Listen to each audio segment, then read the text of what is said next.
இப்ப வானத்தின் பலகனை கொண்டாந்து எங்க ஆண்டவர் நினைக்கிறார் பாருங்க. வானத்தின் பலகனை திறக்கப்படணும்னா நான் ஏற்கனவே சொல்ல திறந்துட்டாருன்னு சொல்லிட்டேன். திறந்துட்டாரு. இது ஒரு கிருபை. அல்லேலூயா சொல்லுங்க.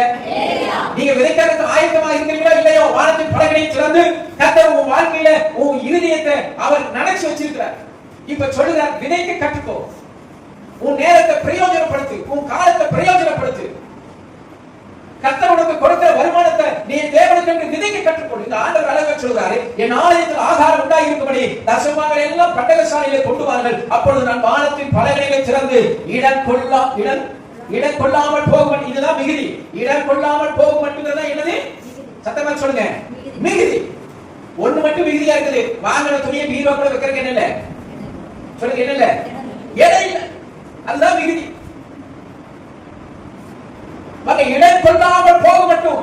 நான் நிச்சயம் சொல்ற, வானத்தின் பலகை திறக்கப்பட்டால் இடம் கொள்ளாமல் போக மட்டும் தேவன் ஆசீர்வாதத்தை வர்ஷிக்க பண்ண முடியும். ஆசீர்வாதம் எங்கிருந்து வரும் அப்படின்னா நீ விதைக்கிறதுல இருந்து உண்டாகும். அவர் வானத்தின் பலகையை திறந்து தம்முடைய கிருபையை, தம்முடைய பிரசனத்தை, தம்முடைய மகிமையை பொழித்தருள்வார். நீங்க என்ன செய்யணும்னா, அந்த வானத்தின் பலகைகள் திறக்கப்படும் பொழுது நீங்கள் விதைக்க கற்றுக்கொள்ள வேண்டும்.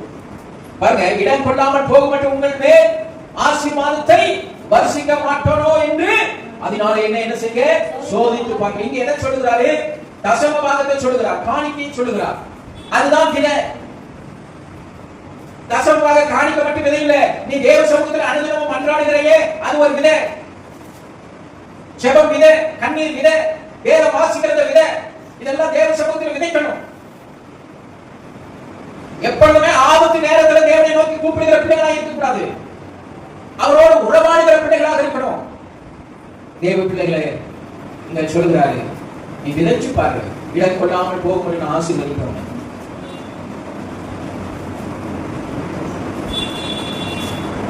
தேவனால் கூடாத காரியம் ஒன்றுமே இல்லை. அங்க 8 சொல்றாரு, 8:9 மனுஷன் தேவனை வஞ்சிக்கலாமா? நீங்களோ என்னை வஞ்சிக்கிறீர்கள்.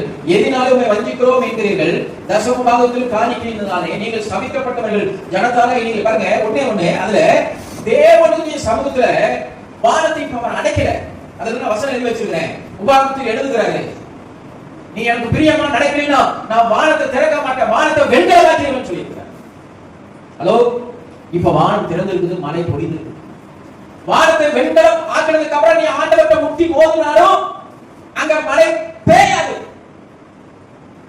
எலியா எப்படி வானத்தை அடைச்சு போட்டானோ அது போல இன்றே அனுகிரக காலம். நீ விதைக்க வேண்டிய நேரம்